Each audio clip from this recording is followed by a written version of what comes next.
Hello, welcome to Flory Models Kit Review Time. Today, something, to be honest with you, I've been trying to get a hold of this kit for months, literally months. And as a lot of you might know, we also own P&M Model Store as well. And the thing is, this kit sells so well that every time I've been trying to get my grubby little hands on a kit review, we go sold out. So anyway, it is available if you do want to grab it from P&M stores, just £22, good discount for you.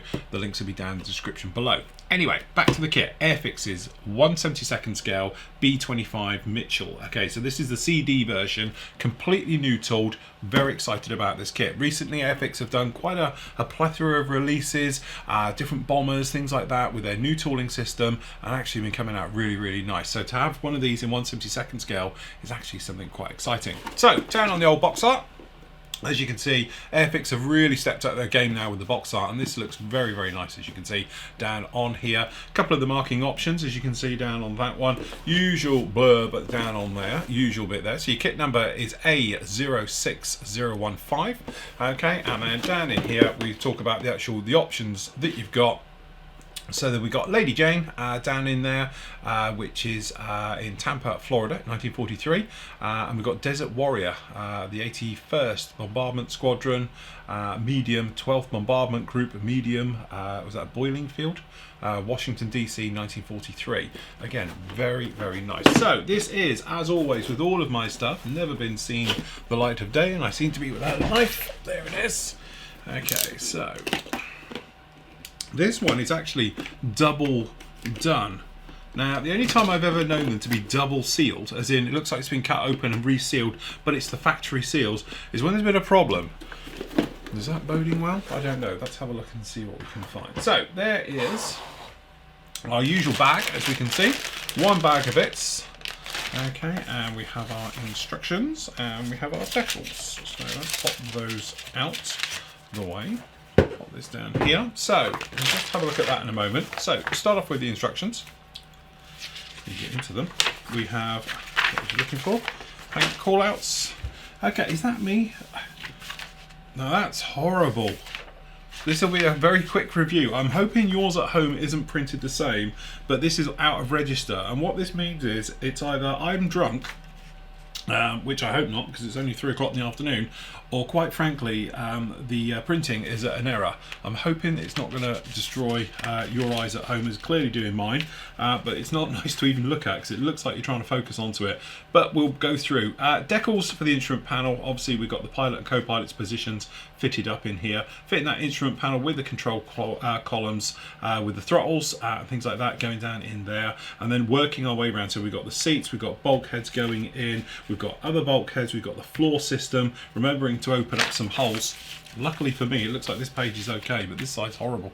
Anyway, big old wing spars, something that we've been seeing pretty much all the way through the latest Airfix releases. Really nice, makes easy wing alignment and things like that. So anyway, that's been fitted on there. Some cushions, kneeling positions and everything else for the bomb aimer's position. Bomb racks obviously being fitted down in the back. Okay, and then that lot's been put together. Looks like we've got nice interior detail, as you can see down on here. And then we're actually putting the wing spar through the side of the fuselage, which will then tie it all together. Another bulkhead and another wing spar for the rear section. Those are being fitted in there as well. Then we've actually got the roof lining system being fitted down into there. And then we've actually got a turret position for the top turret going down in there. Sorry, that's the actual floor, it's upside down. Then we've got the turret down on there, making up the bomb base. And then obviously we've got the bombs being fitted in there and the door actuators being fitted in.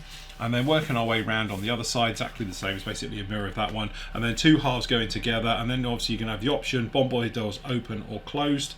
Okay, you can obviously fit them in just like that.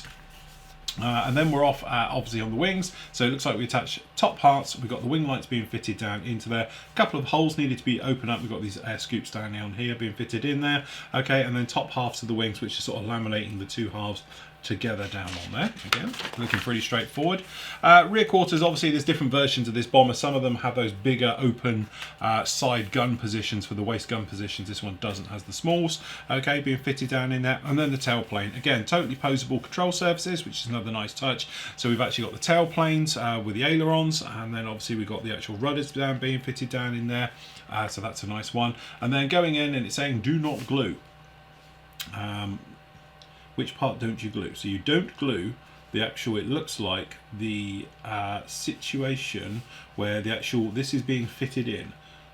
Very strange that it's saying don't glue it. So that's what we need to pay attention to. We'll see that in a moment. Engine's being fitted down in there, so we've got those gorgeous multi-pot cylinders, the good old radio engine being fitted down into there, and then obviously some nice details front and rear for those. Cowl flaps, I assuming, do we only have one option as being closed? One option of being closed. Sorry, you only get closed cowl flaps by the looks of it.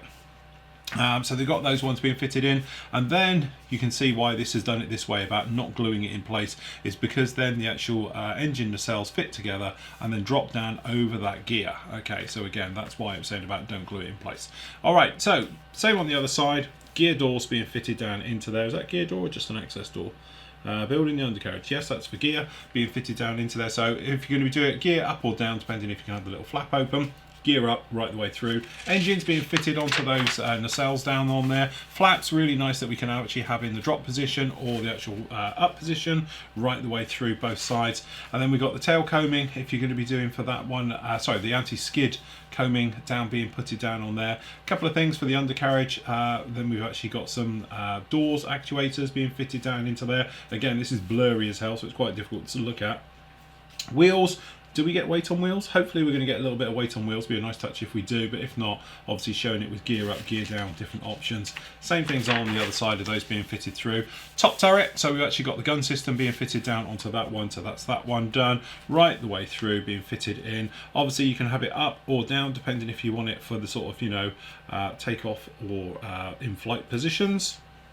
On the top down in there, so you've actually got the bottom turrets being fitted with the actual access doorway if you want to have that in again, and then obviously we've got that top turret being fitted down into that one as well right the way through. And then at last we're down into the front cockpit. Looks like we've got a couple of crew figures, which is really nice, going to be fitted down in there, and then we've got the nose blister on for the actual 50 cal and the gun sight being fitted down in the front. Lumps, bumps, all usual aerials and antennas. Last bits of glass being fitted down onto there, as you can see. Tail glass being fitted on and the windows, and there you go. Looks really nice, apart from those. I tell you already, looking at that, the old grey matter's beginning to go, what the hell was that all about? All right, so destructions done. We can look at the decals, and again, I was always hate is a strong word, especially in the hobby, but I really disliked Airfix's decals of old, about 10 years ago, because those ones were very, very flat. These are still a little bit flat. I'd like to have a little bit more shine into them, certainly on the carrier film area, but generally they are all very nice. They're all good, clean, sharp, in register decals, as you can see. And we don't have tons of carrier film on this, which is going to be a pain for silvering and all your usual bits. That's actually looking very nice indeed, and as you can see, we've got some of the markings down in there just like that, so that's actually quite a nice touch. Your colour callouts and stencil data, as we said before, we've got the ones down here. So we've got Lady Jane, again, really nice, pretty much straightforward camo on this one. We've sort of got the olive drab and the dark green going down on this one, and then obviously down on the bottom we've sort of got that white metal look down underneath there, and then obviously some of the details being pointed out for stencil data, things like that on that one for the bigger markings. And then down in here we've got this one with this huge map on the side and the actual bomb markings, which is quite nice, which is Desert Warrior. Some very nice ones about for this one from Boeing Field, Washington DC in 1943. Again, really nice with some of these markings, but again, the printing's off and it makes my eyes ache. Not good. Anyway, different colour schemes. Very nice if you want to do that sort of desert pink colour or that sort of standard olive drab colour that we can see on there. Stencil data is being called out on this one. So this is for all your decal placements right the way through. As you can see, pretty straightforward. There isn't a ton of these on here, which is quite a nice touch. Okay, but they all look pretty good. Nicely laid out, nice big sheet to have a look at. Now, the all-important plastic. Oh, bag's open. That doesn't bode well over. That also tells me that there may have been a problem somewhere. This is where we end up with like 2 fuselages and stuff. No, perhaps not. Okay, straight off the bat, I can tell you I'm slightly disappointed, and I will get out of the room. It's that horrible soft injection molded plastic that's probably out of India. I just don't like it. It's too soft. I prefer the harder, crisp detail. The reason for that is this is prone for sink marks, and also the surface detail is just a little bit more thick and heavy, shall we say. Anyway, as you can see, it's all here though. It's pretty much nicely done. It looks very, very nicely done. To be honest, there's a lacking in riveting detail on the actual aircraft itself, but to be honest, we don't expect it too much from Airfix these days anyway. They don't seem to put it on their kits. But moving over on the close-up, we can see we've got the wing spar, beautifully detailed bomb bays, as you can see, and we don't actually have any problems with ejectors because they're going to be on the other side, obviously, so it's a nice, clean, crisp detail. Same with his tail plating, a little bit of sharp edge coming through, but it's not actually poking right the way through. The detail actually isn't too bad. It's a little bit heavy, I would say, but it's okay. We've got a tiny little sink mark. You can catch it just in there, but again, that depends on how far you want to take this thing. Again, the rivet, the line, panel lining detail, just, I don't know, it's just not crisp there. I know why. We're going to have some detail on the other side, which we don't actually, so I was expecting to find detail and that would have affected it. So I'm not sure why that's done that. Generally though, pretty nice right the way over. Hopefully the camera's going to play ball and you can see a little bit of the details coming through. There is some riveting detail around on this, but I think it should have a few more, I would have thought. Okay, engine nacelles just on the top side, again looking really nice, no problem with those. No real signs of mass sink marks that we found on other softly moulded kits. As I say, we've got the floor area here, the cushion, this is down here on the nose sections.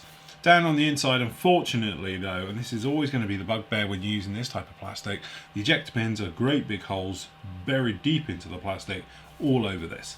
Okay, so take your pick. You can have them raised and they're a problem, you have them sunk when they're a problem, but you know, again. And then obviously wheel wells, things like that, you're not going to see these. The way that this actually works, the legs just poke through, so don't take any notice of the internal details of any of this because you're not going to see it anyway. So actually that's not too bad. Just a shame that we have got these ejector pins right the way over, but you'd be hoping the way the floor works on this and stuff like that, it's going to be hidden out the way. I have a feeling, looking at it, it is, so it's not going to worry too much. Maybe just one at the top here, but again, unless you are Ant-Man, you're never going to be able to get inside to have a look at this, unfortunately. So, second wing spar, and we've got the wing sections. Again, nice. This is now starting to get my attention because the actual wing detail is better than the fuselage.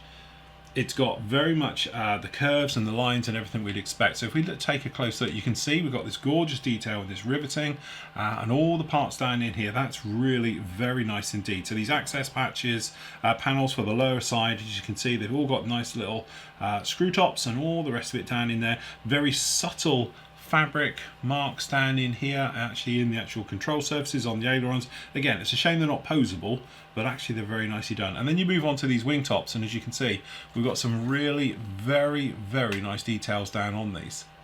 That's all pretty nice, no problem with any of that. The props, again, no distortion, no nasties, no sink marks into them whatsoever. That's actually looking very nice indeed. There's not a lot of point looking on the underside. We're just making sure we've got clean, good contact surface areas with no ejector pins or anything else that's going to foul, and to be honest, it doesn't. So that's actually very nice indeed. Okay, so more of the complex stuff down here. So we've got the engines, you know, the wheels, things like that. We were wrong, as normally. We do have weight on wheels. So down on here, you can probably see we've got a nice little squished little bulge just to the side, just to show them off. But as you can see, we've got the actual engines, the gorgeous radial engines fitting through down in there. The front nacelles looking pretty good. Just looking around it, making sure we've got nothing on there. That's all good. Again, shame the cowl flaps are actually all closed. It'd be nice to have an option with those open. The bombs, halves and tails, a little bit heavy perhaps for its scale, but again, exhaust systems nicely molded, some nice attention to detail on those exhausts. Okay, and then just making our way along, we've got the actual gear. Again, looks pretty nice, no problem at all. The seats, things like that. God only knows that they keep doing this. These figures which date from whenever, a long time ago. It'd be nice to have a little bit of an upgrade with them perhaps, and don't have them in that standard pose. I don't know how they'd pose them, but I just would like a better pose, please, Airfix. Okay, again, really very nicely done. One of the things is, and I mainly complain about with using this type of plastic, it's prone to sink marks. And some of the details sometimes just go and it just disappears. And you're like, okay, what's going on there? So you always have to come in and at some point rescribe it, re-rivet it, and everything else like that. This, I'm happy to say, I can't see that usual problem. So I'm a little bit unfounded and probably being a little bit unfair on Airfix for blaming them every time they use this plastic, because sometimes it clearly works, and this is one of those reasons. Makes you wonder why the bag was open. Perhaps there was a dodgy sprue in it, we had problems, and they've replaced it at some point before it went out for sale. Okay, so next up we got down here the actual back end of it, the tail planes, horizontal stabilizers, things like that. Again, really some nice details. This here I presume is the bomb racks. They look really nice indeed, no problem. The doors, we've got some of the actual ammunition chutes with actually ammo in them, which is a nice touch. Lumps, bumps, the 50 cals, a little bit, they have got it, but it is so fine.